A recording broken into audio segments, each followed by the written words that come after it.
Robots are going to be the next big thing in homes across the country. You see, humanity is currently experiencing the beginning of the rise of the machines. Robots are everywhere. They are in our homes, in our factories, but however, instead of enslaving us, like they do in the Terminator films, they will be our servants.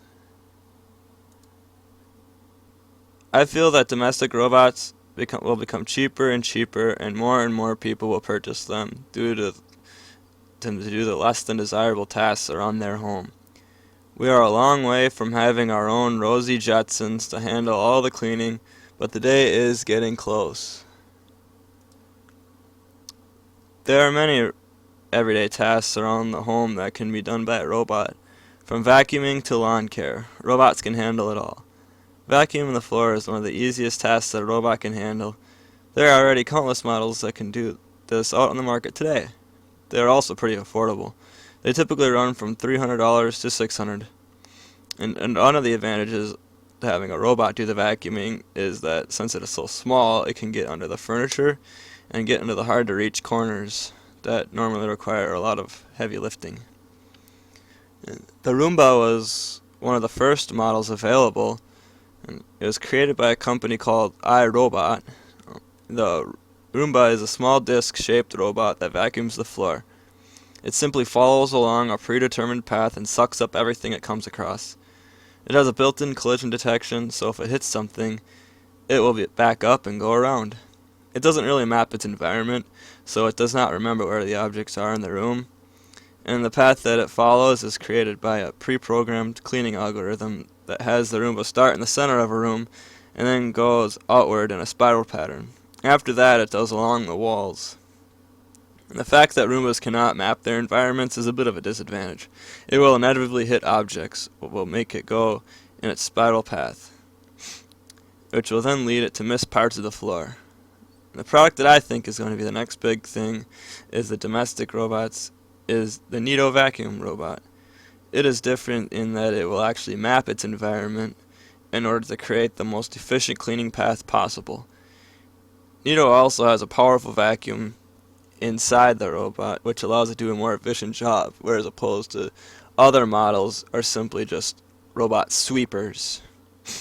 And the Neato will even go back to its charging station all on its own when its batteries run low, so you don't have to worry about it at all. The same principle can be applied towards a robot that mows the lawn. This is where good mapping technology would be needed, because if the robot does a bad job mowing, it'll be noticeable by the neighbors and everyone that drives past your house. And artificial boundaries would need to be set up so that the robot knows when to stop, so he doesn't end up mowing the neighbor's lawn. And mowing robots are a lot more expensive than vacuuming robots, and they usually run from $2,000 to $4,000. An example of a lawn mowing robot is the Husqvarna Automower. This machine mows in random pattern on the lawn, which is supposed to give it a carpet-like look to it. Special wires are installed around things like flower beds and trees to stop the mower from going over them and ruining them. It can handle all types of yards, from big flat ones to small uneven ones, or anywhere in between. The Automower also has a timer on it, so it can mow the lawn anytime you choose. All you have to do is set it. It is electric, so it is very quiet, so you could even get the lawn mown at 3 a.m. without having to worry. But like all vacuuming robots, it'll also charge itself when its batteries run low. And another yearly job that robots can do is clean the gutters. It's a very important but very messy job that needs to be done at least once a year, and no one wants to do it, so they all end up putting it off. But the same company that makes the Roomba offers a robot that will clean the gutters. It's called the Luge, and it works by simply placing it in the gutter and letting it drive down. And the blade spins and it knocks all the dirt and debris outward, and it just goes down the gutter. That's all it has to do.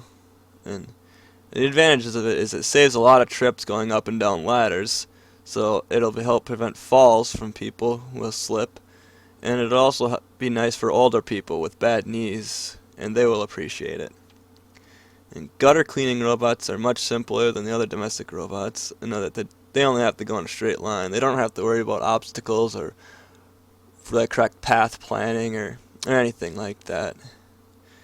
And these are just some examples of the many domestic robots available on the market today. There are more coming, and they will be able to handle even more jobs.